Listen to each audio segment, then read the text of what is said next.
Welcome to a quick summary of the EU Council meeting yesterday, which I know a lot of my friends ended up stuck in the council until I think 4 in the morning, waiting for this to come through. So, did great work. But as you may have seen, I just put out an analysis piece for paid subscribers, which you may be interested in reading. That goes a bit more into depth into what we're going to talk about today. But for now, we saw quite a few things come out not only yesterday during the meeting itself, but in the last week as people were preparing for this meeting, because not only was the Mercosur agreement signature diplomatic scrambling postponed to mid-January, but we saw the European Union Council members finally come to some sort of agreement of how we're going to help fund the Ukrainian war effort for the next couple of years.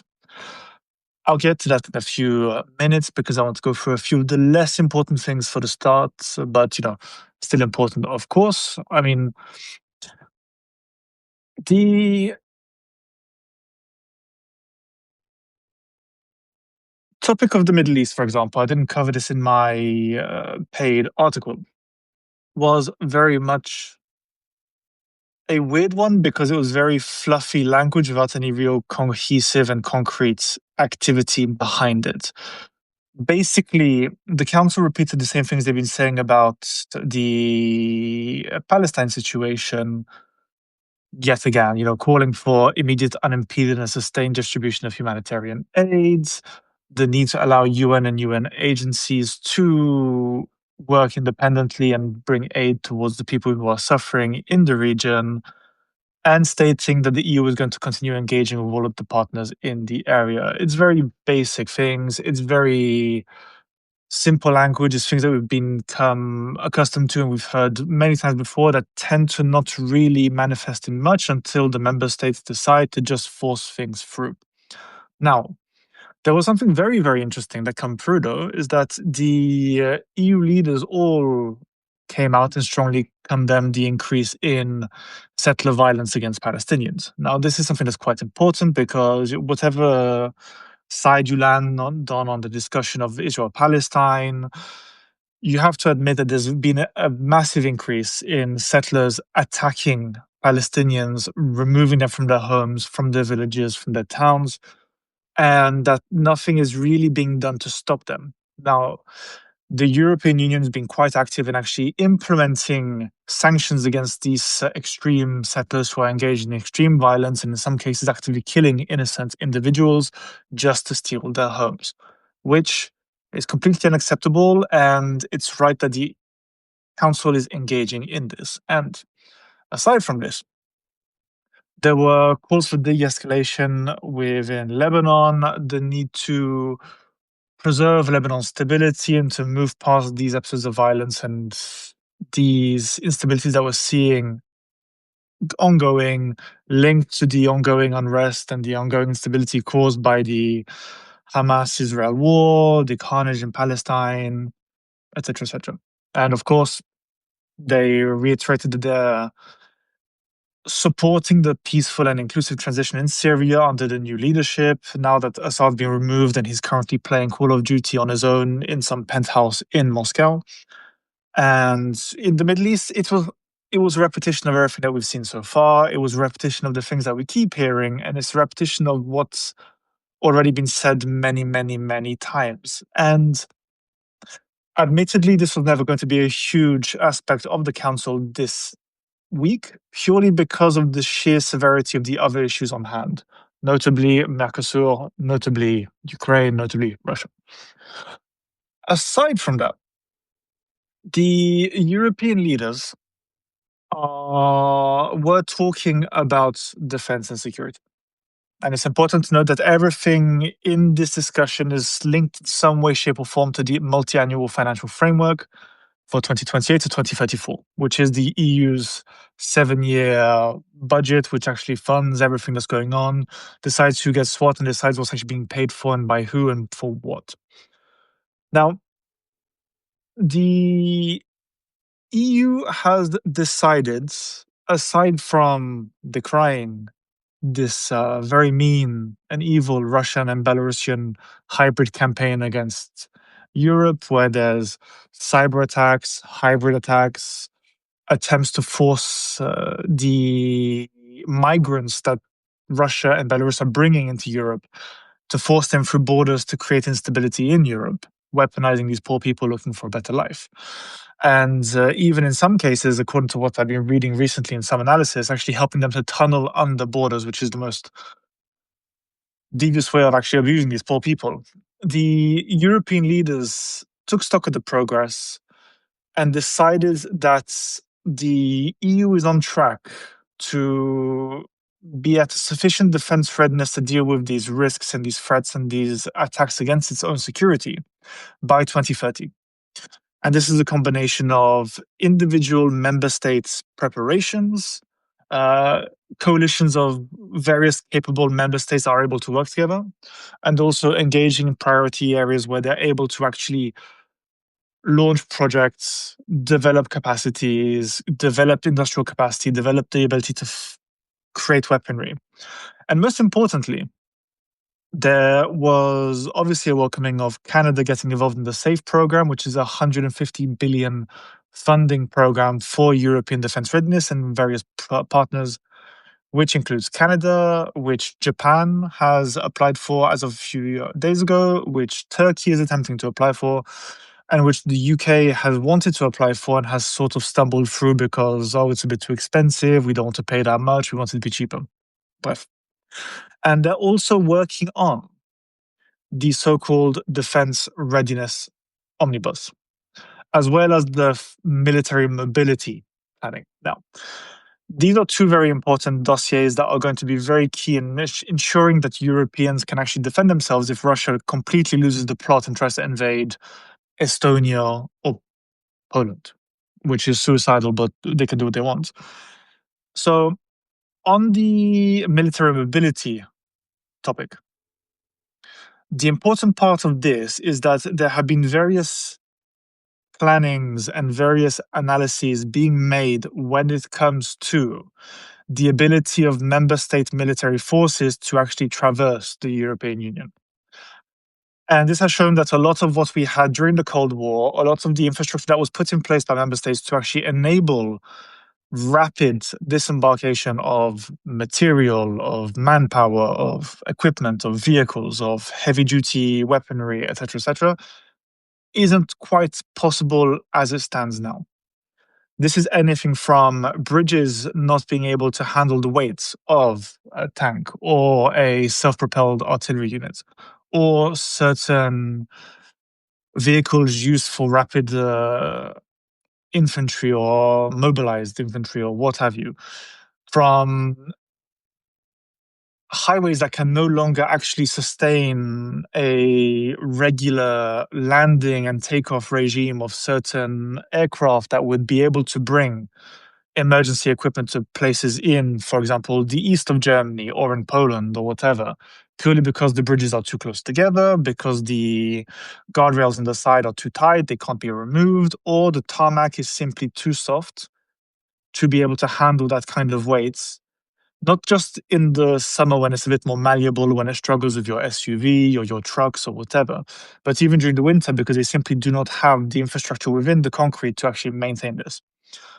And a lot of this military mobility or these military mobility proposals is that they simply cannot, they simply have to find a way of actually shoring up these issues, finding the relevant fields where they can create military bases for temporary periods of time to actually take up positions, or to actually enable member states to allow their military to transfer through member states without having to wait at the border for several hours because a member state is rightly mildly concerned when you've got 7,000 French tanks rolling through your countryside.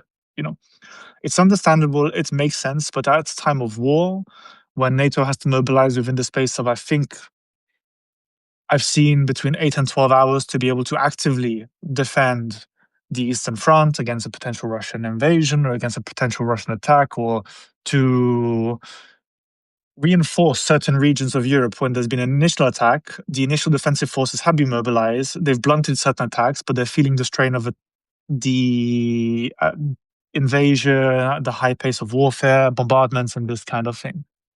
So the European Union is going to continue to work on this. And the member states are continuing to work towards what many are calling a kind of military Schengen, where the idea is to bring the ability of militaries to cross borders within several hours rather than 8 to 12.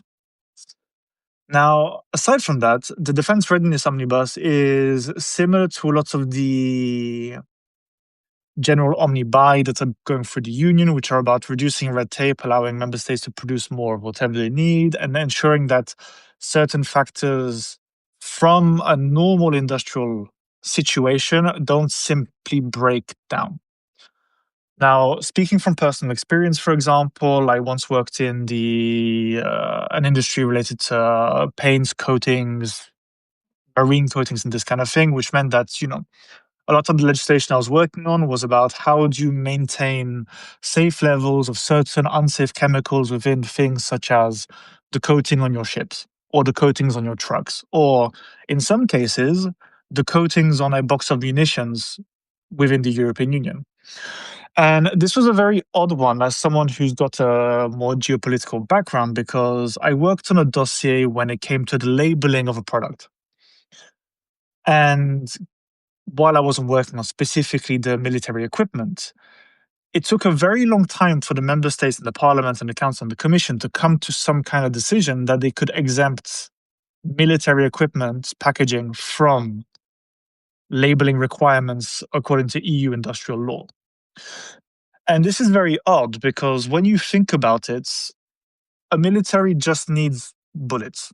It needs shells, it needs gas for its trucks, it needs medkits, it needs sutures, it needs bandages, it needs whatever a military needs to not get themselves killed, to be the most effective in combat, and to actually be able to engage enemies that we need to engage to do this right.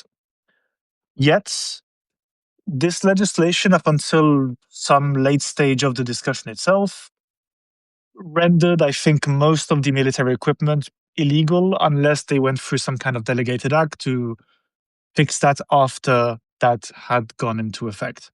Same thing for the coatings. There were some discussions that I was aware of, that I was engaged in, which, while I wasn't focused on the military aspect, certain coatings used on certain military equipment were going to be rendered illegal according to EU law because the member states did not think about the need to ensure that the military aspect of this coating was not going to be hammered in some way, shape, or form. And so a lot of the work in the military omnibus or the security omnibus, whatever they're calling it now, is going to come down to a lot of the streamlining of the red tape to enable these member states to actually produce certain equipments in a more effective manner, or to remove the limits on certain member states potentially using more dangerous chemicals in order for them to be able to increase the rate of production for example, in France, the César cannons in Saint-Étienne, artillery shells up in the north, bullets that are necessary for our weapons to actually fire in the Massif Central, and all of these kind of aspects, because in many cases they have been curtailed by legislation which was written with the best of intentions, but doesn't necessarily actively enable a wartime state to be able to actually come through, survive, and fight effectively. Now, aside from that, so look, this is still on the smaller end of the topics that we're looking at here. So the MFF for 28 to 34, the EU leaders took note of the negotiating box. They're expecting an agreement before the end of 2026 to adopt legislative acts in 27, which would allow the EU funding to come through. That's something we'll cover at a later time because I have to admit the MFF, it's a very complicated discussion. Things change quite frequently. It's not as simple as a lot of people on social media make it sound. And to be honest, I would rather do it right than bring it to you guys now, half-baked and a bit messy. So we'll get to that later on. And aside from that, the enlargement and the related reforms, the EU, again, they reiterated what they've been saying all this time, that there needs to be a continued reform effort through all of this, that the EU needs to lay necessary groundwork and reforms from their side to facilitate enlargement and the integration of these potential member states. And also, they've discussed the fact that there's been progress on the former immigration discussions, that the Council conclusions on the Pact for the Mediterranean are acceptable, broadly speaking, for them, and that they work on democratic resilience is ongoing, that they need to keep tackling disinformation, foreign information manipulation, and protecting free and pluralistic media. Now, for those of you who have followed me for the last couple of weeks and seen the shit show I found myself in with the Americans, you know that's not really working very well, and to be honest, they probably should try a little harder. And I mean, I could talk about this for hours, just because we're not doing enough to tackle disinformation. Information manipulation is a complete and utter mess, and to be honest, nothing that we're actually doing is actually having an effect. Nothing that we're doing is actually stopping anybody from doing what they're doing anyway. And quite frankly, I don't really know what's going as far as saying that we're going to reaffirm the EU's regulatory autonomy in the digital sphere really does. I mean, I don't want to sound a bit too sarky, but to be honest, guys, this, bref, So there were also some points on of reaction to the recent American security. I forgot the name of this thing. The security declaration made by Trump's admin a few months ago about the fact that we've been bad boys. We're not really following the US far right law of survival that they're putting out. The EU wants to peel away, I think it was Poland, Hungary, and Italy from the Union, which, good luck with that. They're all fairly dependent on EU funding. And it was very much von der Leyen stating, or Kaja Kallas stating that, foreign states do not have a say in European affairs, that the European Union affairs will be handled by the European member states. That will continue to see the Americans as some kind of partnership or an ally. Typical diplomatic language, wasn't very major, but bref. Now that we've cleared all of the small stuff, let's talk Ukraine. So this has been a very messy council. This has been a very messy council for several reasons. Now, first of all, the topic of using the frozen Russian funds is never going to be an easy one. It was never going to be an easy one.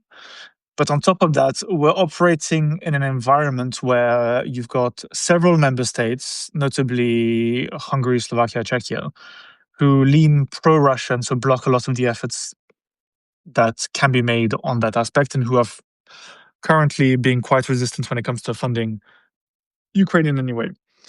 Not only that, but we have a nationalist slash conservative slash partially secessionist leader in Belgium under the guise of Bart de Wever, who put his foot down and made a big argument against actually using these frozen funds because of the risk it put Belgium in, who have several trade and bilateral cooperation agreements with Russia, which means that there are many member states, of course, including some French companies that really shouldn't be active over there anymore and should be stopped.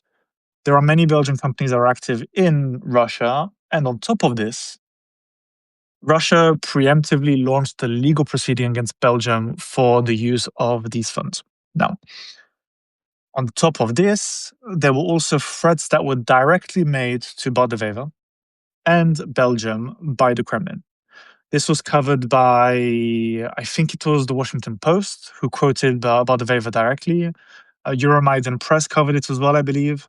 and several others. And all of this had the effect that Belgium was, whether you believe them or the lawyers who said that it's very unlikely they get sued, rightly or wrongly, there was pressure on Belgium. Belgium didn't want to risk being held to a financial repayment on their own that was larger than the entire Belgian economy.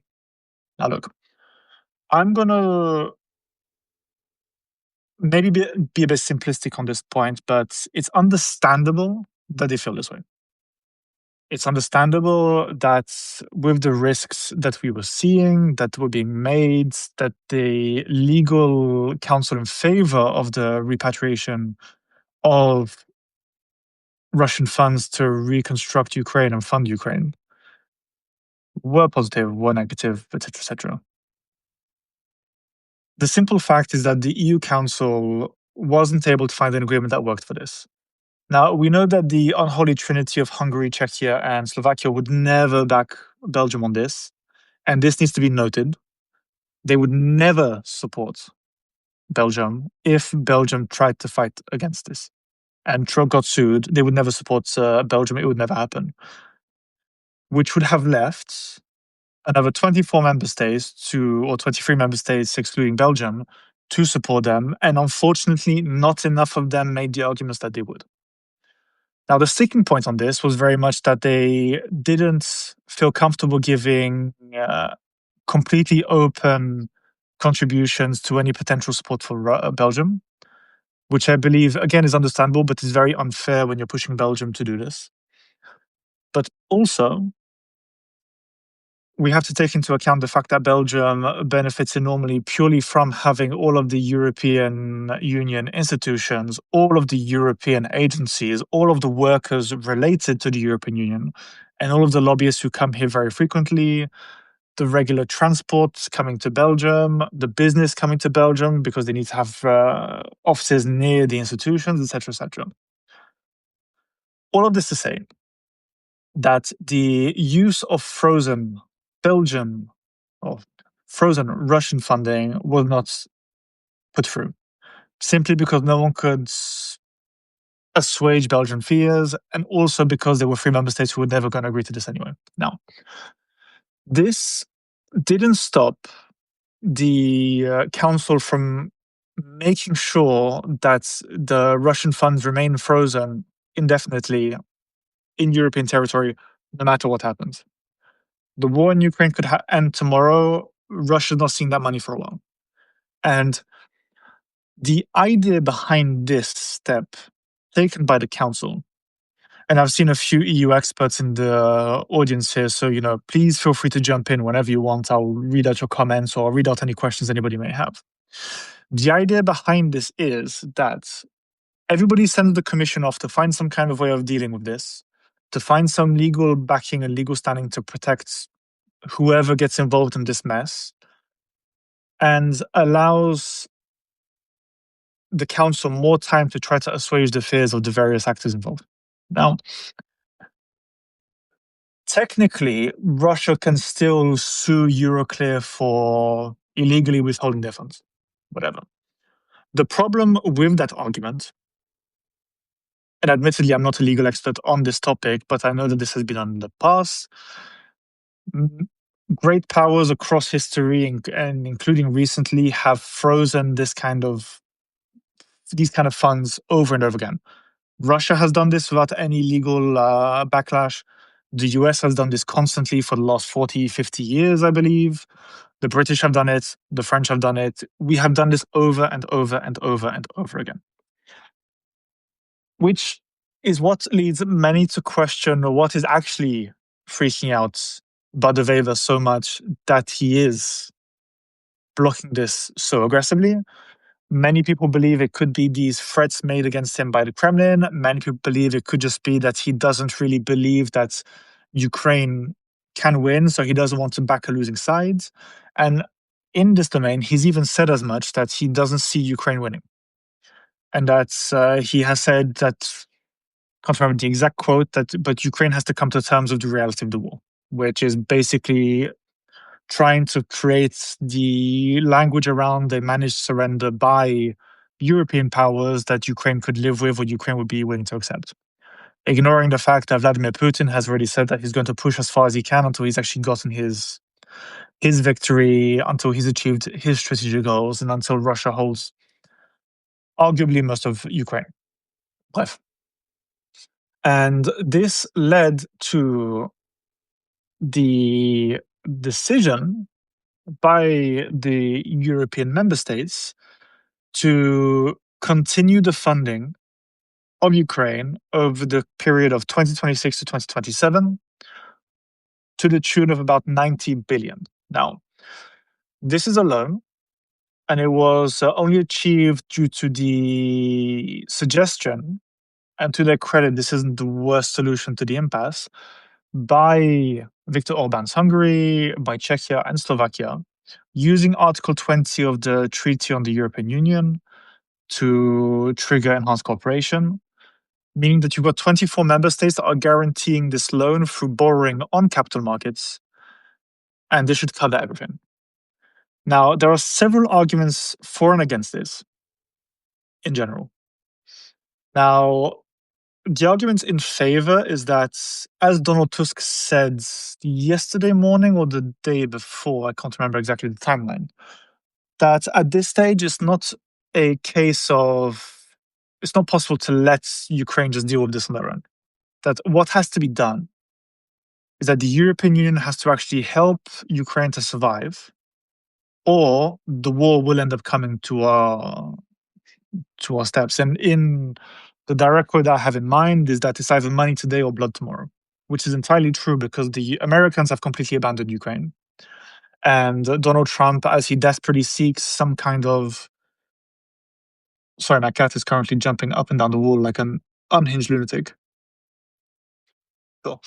And basically, if we don't support Ukraine now, if we don't actually make sure that Ukraine can survive in some way, shape, or form as a military power that can resist against Russia and fight Russia to a stalemate or push Russia to the point where it has to find some kind of ceasefire and peace agreement, preferably in Ukraine's favor, but war is war, then European lives will have to be spent to stop this. And we've seen this in the press regularly. I've covered this in the French Dispatch, that the French chief of staff of the armed forces has said outright that we have to start preparing for the fact that French lives and French children will have to go to war at some point if things continue as they do. We've seen British generals doing the same thing. We have the Americans aggressively arguing that it's going to be Europeans and nobody else, not the Americans, not Japanese, not Chinese, just Europeans fighting each other. And they're right. I mean, you can't see the carnage that we're seeing. You can't see a country like Russia that has gone into full mobilization of its economy, of its population, of the state itself, and then expect them to just stop after everything we've done to support Ukraine, how many Russian lives that has cost, how much Vladimir Putin's ego has been wounded, how many Russians have been told that Europe is the enemy, Europeans are coming to kill them and take their children, and Europeans are fighting against them in the fields of Kharkiv or near Crimea or what have you, right? You have a states and a population that are gradually being amped up by this kind of language. And again, there are also the topics we've discussed in the past where you've got lots of foreigners being dragged into Russia with financial incentives, fighting on behalf of Russia, or more impoverished segments of Russian society being dragged to the front with the promise of payments. We have a society right now that has gone into full mobilization towards war, and Putin has threatened us directly. Putin and the Russian military, they have war plans in the event of a war with NATO, with Poland, with Estonia, with Lithuania, with France, with whoever. They have their plans. They're very clearly willing to use it at this stage because they don't have anything to lose. And on top of that, the Americans aren't exactly coming to save us, and they're actively trying to, again, help Donald Trump win his cardboard cereal box peace prize by betraying Ukraine. So, coming to the title of this whole discussion, have the Europeans betrayed Ukraine in giving them 90 billion over several years, in attempting to continue pushing for some kind of managed end in Ukraine's favor, as we've seen in the discourse since last night? No, we haven't betrayed Ukraine. We're giving them 90 billion of loans while also continuing to provide military equipment on a regular basis. Now, there's a couple of question marks that we're seeing now and that a lot of people have raised. Most notably, the fact that the several council leaders came out recently, most notably Emmanuel Macron, the French president, saying that this loan will in part have to be spent on European equipment. There is a problem with that. Do we produce enough equipment to actually be able to equip the Ukrainians and force them to be spending X amount or X percentage of this loan on European equipment? Right now, we don't.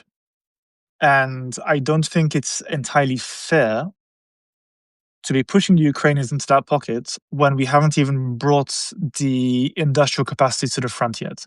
Okay, so certain member states have.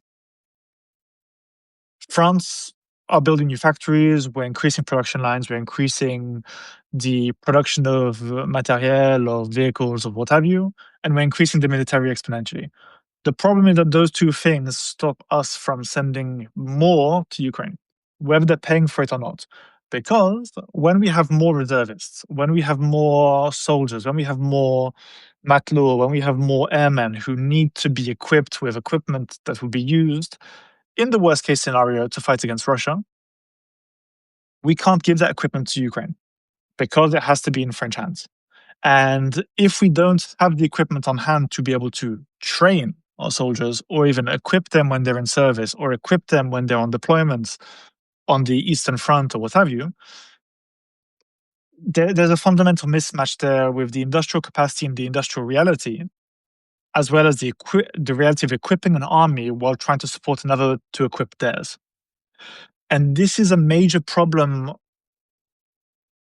I can see with this situation because we're not quite doing enough. I mean, sure, the safe funding is going to do some work to actually produce more equipment. I need to check what the actual specifics of the allocations are. Actually, to be honest, I'll check that now because there were project lists released not too long ago. But the reality is that yeah, I'll have to look at this another time and we'll do another live and we'll go through this maybe on Twitch or something. But the reality is that we don't necessarily know if, even if it's as small as 10% of these billions and billions in loans, there's a reality that we don't know if that there's going to be enough spare equipment to be able to be sold or equipped to the Ukrainians, if I'm making any sense at all on this. Not only that, there's another question that has been raised, and I think it's slightly unfair, but it's slightly justifiable considering the fact that this is public funding going to a war effort, is that many commentators, and not just those on the far right or the far left, just to be fair, but many people from centrist backgrounds or center left or center right, many people have questioned whether or not it's even possible for this to be repaid. Once again, I think this is a slightly unfair discussion to be had, purely because of the fact that my own belief in this is that any money that goes towards the Ukrainian war effort that potentially saves us from greater calamity later on down the line is a net positive. It's a net positive for Europe. It's a net positive for Ukraine, of course, because they get to continue to try to fight to survive. And on top of this, we're getting massive benefits out of this anyway. So, to put on my cynical cap right now, we're not only going to be effectively creating one of the biggest European military superpowers on the continent, who is single handedly, admittedly with European and American help with the equipment side of things, but is effectively holding off a Russian advance that is from an army that was something like 3, 4, 5 times its size at the start. Right? The country is exponentially larger. They have exponentially larger military capacity, and yet Ukraine is fighting through. So not only are we keeping ourselves safe with the Ukrainian shield, but we're creating a superpower that will be joining the European Union. On top of this, another cynical aspect of this is that we're learning much more about military strategy and tactics employed by NATO that the Ukrainians are being trained up in, using modern Western equipment. And we're finding out just how effective it is when an outmatched force is fighting an enemy that's superior in industrial capacity and numbers. And we are seeing the advent of a new form of warfare involving drones, which is proving to be increasingly effective and is effectively reshaping the world of modern warfare as we see it today. Now, many people will say, yes, we should be spending this money on, fixing the homeless situation, which is the age-old fight that we hear, which nobody ever actually ends up spending money to fix. Or dealing with the more impoverished in society, which again, everybody says, but nobody ever does. And we've seen this in the US elections. We've seen this with far-right elections everywhere, blah, blah, blah. We even hear, why are we doing this when we're just antagonizing Russia, despite the fact that Russia has been launching cyber attacks against us and assassinating people on NATO territory for decades at this stage. And they didn't ask us for permission to assassinate people in Paris, but bref. And so all of this is to say that, despite the fact that there's criticisms of the fact that we're spending this money, it's a benefit in the long run. It helps to keep Ukraine active. And on top of this, it just allows us more breathing room while everybody figures out the situation with the repatriation of Russian funds. I'm just going through my notes again here. So another thing that came through is that there was once again the call for just and lasting peace, that the EU is going to continue to actively engage in peace efforts in Ukraine, and that the EU is going to continue to try to contribute to security guarantees for Ukraine. Now, this is probably my last point on this topic of the council. So if you guys have any questions, if you guys have any comments you want to make, just throw them down now, because otherwise I'm going to go run off and eat my own weight in Pandoro in about 10, 15 minutes. The reality right now, and I think that this is something that needs to be repeated again, is that the US security strategy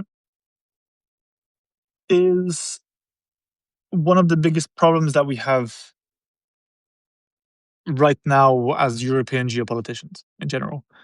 And I mean, I've seen Dave's in the audience here. Dave, we should do a Substack live on that absolute calamity of a dossier.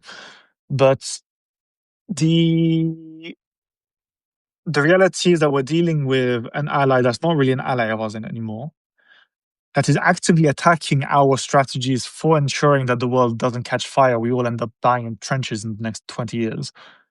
And is actively attempting to decimate any form of normative or market power that the EU could potentially have, maintain, or engage in.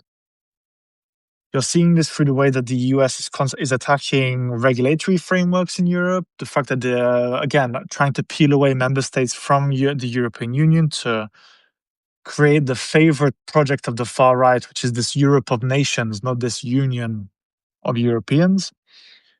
And again, working with an enemy that has said outright that they don't want most of our leaders to be in place. Putin has said that he wants to see the leaders who have moved against him to be removed. He wants to continue his imperialist rampage across Europe, and unfortunately, while many people don't like that, that is simply the case. That is simply the goal that Putin has, and unfortunately, Donald Trump and Donald Trump's allies, considering the fact that Donald Trump doesn't seem to actually be all that mentally capable or intellectually capable or surviving very well the stress of his second mandate, this is one of the big risks that we're facing. And right now, Europe is stuck in between a rock and a hard place. We are being squeezed by Russia. We're being squeezed by the USA. We're being preyed upon by China, who see an opportunity to get another half ally and do what they can. And this is problematic because it's leading to Europe and Ukraine being forced out of the discussions when it comes to the peace deal between Ukraine and Russia. Now, there are certain guardrails that will help Europe to weigh in on this anyway. Most notably, the fact that the Ukrainians ultimately have to agree to one of these ceasefire agreements or peace deals. And Ukraine isn't necessarily going to do that if it's going to be caught with its pants down. Likewise, even when Russia finds some kind of peace deal that the Americans like and the Americans push for it, and then Ukraine says, you know what, we can live with this if we change this, Russia immediately rejects the whole thing. Russia says, actually, this doesn't work for us, no thanks. We didn't work on this, no thanks. This isn't in our interests, no thanks. Because they believe they can win a war of attrition. And I think this is one of the most difficult things for the Europeans to handle and deal with. And this will have been a discussion during the council meeting last night for sure, is that a lot of what we discussed today and a lot of what is in that paid article I wrote earlier is that the Europeans need to urgently create an industrial base and a military base and a financial base that allows them to stand a bit taller, stand stronger, keep the back stiff, stand up to the bullies. Because realistically, if we developed our industries, if we kept actually building up what we have, if we kept being if we want to keep being the beacon of European security and beacon of European diplomacy and normativity and what have you, we need to be able to throw down. There's no other way of saying this. When you've got bullies in the room, you don't really get away with saying please and thank you. And right now, that's really what we're doing. Not helped by the massive corruption scandals that we're seeing over at the College of Europe and the EEAS. And the reality is that until we develop our industry, until we increase our military, until we have an astronomically strong reserve, until we have a huge military industrial complex, we're not really going to be taken seriously in these kind of aspects. We're going to get lucky, I think. And I should say that we're going to get lucky on this topic purely because of the fact that Ukraine can say no.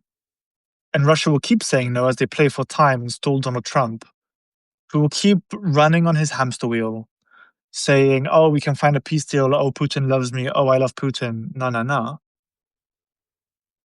Putin will keep running him through. Putin will keep saying no. Putin will keep pushing to be able to win this war through military means so he doesn't have to give anything up. And if Ukraine can keep holding strong, if Europeans can keep Ukraine strong, if we can keep supporting Ukraine, then we can contribute to security guarantees, then we can be engaged in the peace efforts, then we can hopefully do something here. But it's a big if. And unfortunately, as I've said in several domains now, we did the bare minimum yesterday. We, as a union, really did the bare minimum. We are very lucky that Viktor Orban and the other leaders didn't shut everything down. We're very, very lucky that they didn't just veto every single thing that mattered or that occurred, because otherwise we would have come out with less than nothing. And while billion is positive, we're not really doing a great job to. Well, we're currently not replacing the money lost from the Americans. And this is going to be a big issue for the Ukrainians in general. And on top of that, I think we can get away with doing this here. Taking out a 90 billion loan on capital markets, which is backed by the European budget.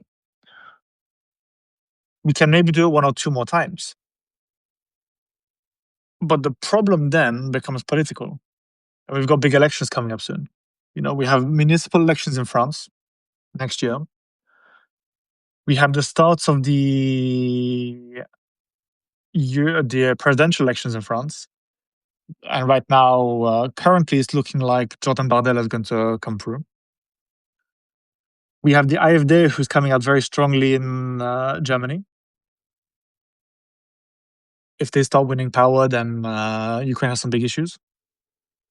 You have, then the Franco-German motor could become slightly more pro-Russian, which is quite problematic. You then have the issues of Spain not necessarily wanting to get involved too heavily in a lot of these rearmament aspects. We then have certain Scandinavian companies balking at some of the costs of a lot of this, even though the fact that they are one of the heavy contributors right now, at least when it comes to the public declarations and all this kind of thing. And so right now, this is why, despite the fact that people were talking about yesterday being one of the big, and I mean the big historic council meetings, we fell flat. We didn't come through what we needed to. We didn't achieve what we should have achieved.